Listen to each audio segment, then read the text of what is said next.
As Rista kindly presented, my name is Dr. Jonna Kangas, and I'm come from the University of Helsinki, where I'm teaching and making research of the different kind of playful and exciting pedagogical and teaching methods. I hope you see my slides, so let's go and explore a bit about the concept of this playful learning in the context of well-being. Welcome to our Playful Learning Center, which is a laboratory of active, playful, and empowering learning and teaching methods. We are located here in the Department of Teacher Education and with my students and with also many children's students from the preschools and from the primary education. We explore and develop these methods of active and playful learning. Why the play is important? This is a discussion that we have had for the past decade, not only here in Finland, but also in different countries and also globally. So play is not only something that is part of children's life, but play means that we have innovation, so we have a creative mindset to solve the problems in our society, in the global world, together through the social and cooperational skills. If we look this picture here on the right side of my screen about what should be the international future skills the school system globally should develop in the citizens, we need in the future more and more creative thinking, critical abilities, creativity, but also people management and coordinating skills with others. And in fact, playful learning contains all of these items. But let's go to see the early childhood and young students when they are entering in the education. So how do the 3 to 8-year-old children really learn? First of all, when they use their thinking abilities and they are developing their cognitive functions, they are entering this kind of pre-operational phase of thinking, which means that they are not yet learning same way as we as adults do, but they are very rapidly developing, especially in social skills, and they also have a very strong kind of personal push towards other people, the roles and the humanity in the society. But they are young, and the motivation they have towards the learning is not yet totally internal. So their learning needs safe learning environment and also support and kind of encouragement, so they can develop an interest towards environment and the society. So when the children are young, taking their first steps in the educational pathway, we should see them as active agents of their learning and do our best to support and scaffold this personal interest, motivation, and curiosity towards the learning. So how the children then are really developing these cognitive functions within the first years they are entering into the educational system. They need concrete, tactile, and also observation-based logic. So the children cannot only learn by listening or by reading text, but they need to have experiences that they can touch, they can take the objective and the materials on hand. They can compare and interact with the learning environment and materials. And they'll need play, because in the play and when they are playing, the children themselves, they push to the next phases of thinking and the next phases of cognitive abilities. But the learning should always be meaningful, because then it increases the motivation. And that's why when we are teaching these young children and when we are supporting their learning, the teaching should not only focus on memory-based functions. So what creates the motivation towards learning when we are learning through play?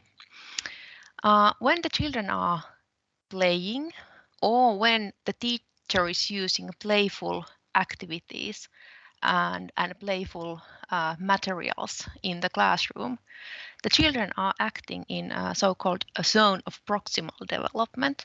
And this concept may be familiar to you from the developmental psychology.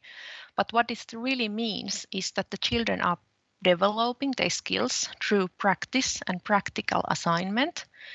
And when the children are doing so, they same time adapt the optimal difficulty of the level of assignment. So when it's about the playful assignments and playful learning, two children in the same activity may learn a bit differently because they are adapting the difficulty level optimal for themselves. And when they are doing this, they building understanding about the knowledge. So they are not merely reminding or memorizing it, but they really build understanding about the knowledge.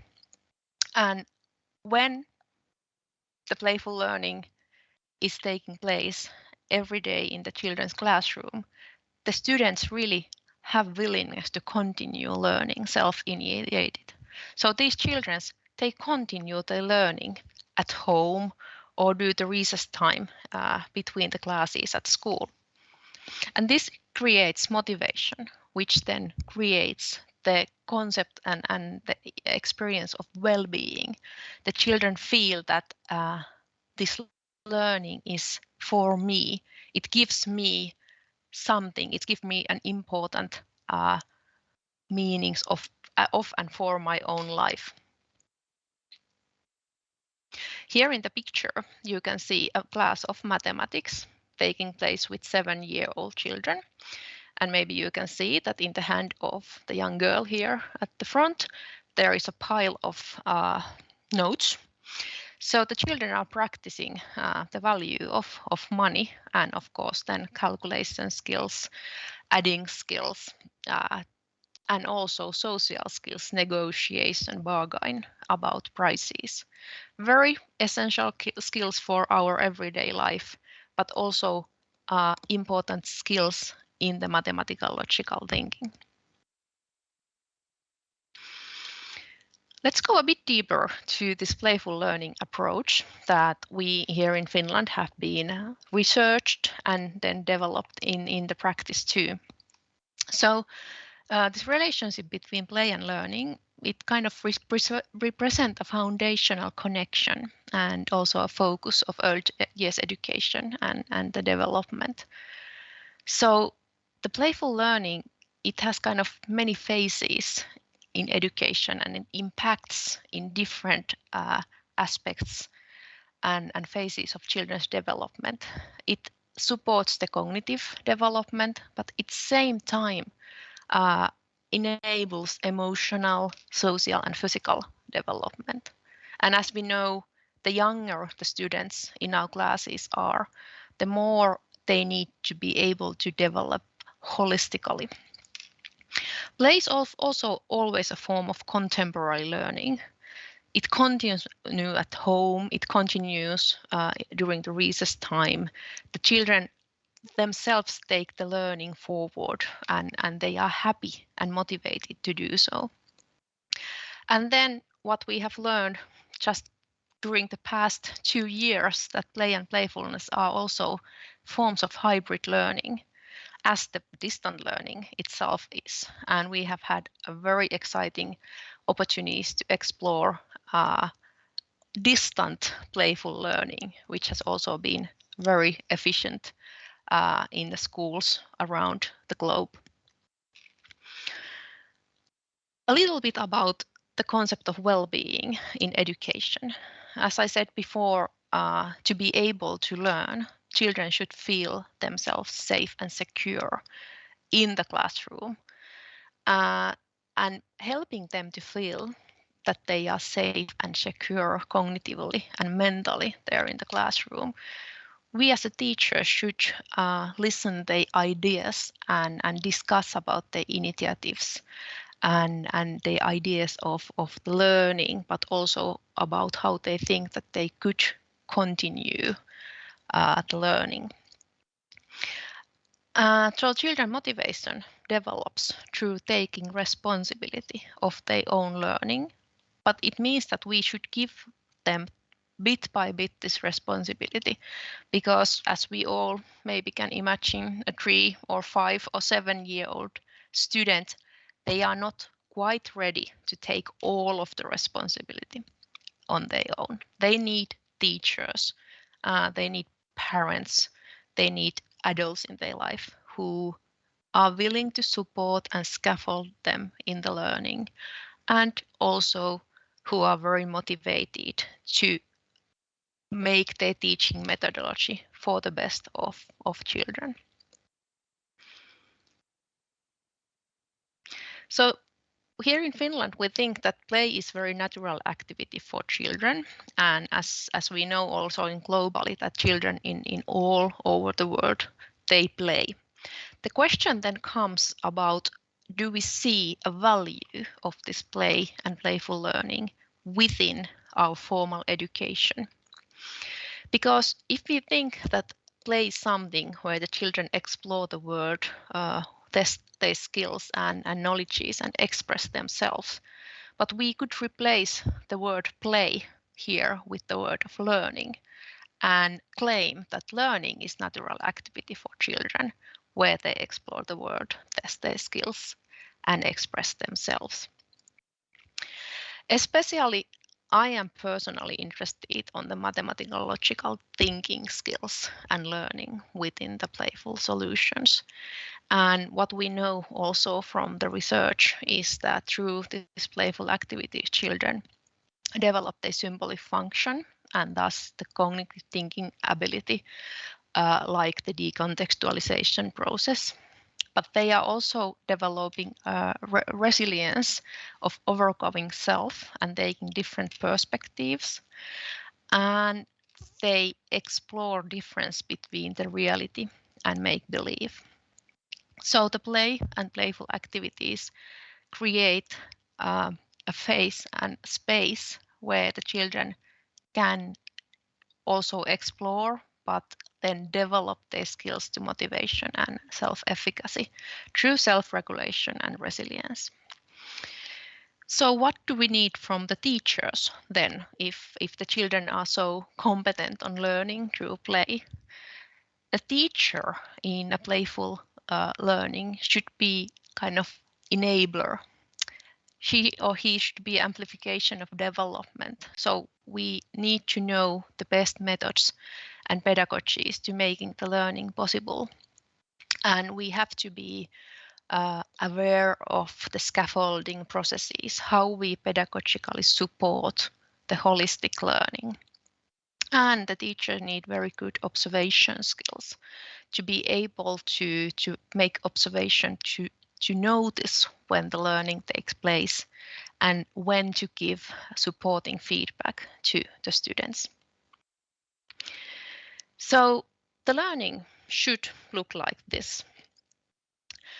And when we are coming to the Finland and visiting classrooms of 3 to 8, 3 to 9-year-old children, it's very rare that you would see children sitting alone in the front of book, only filling the rows with alphabets or numbers, because the teachers here know that learning is not motivating and would not take place only by memorizing. Playful learning approach means that focusing on the play-based and holistic approach of learning is an adaptation process to a culture and the society. Play in early childhood education is a sort of induction in the social path for the person. So when the children are playing and when the teachers enable playful learning, the learning can take place almost any time and space in reality and imagination. And it is learning for today, but also always for the future. Thank you for your time.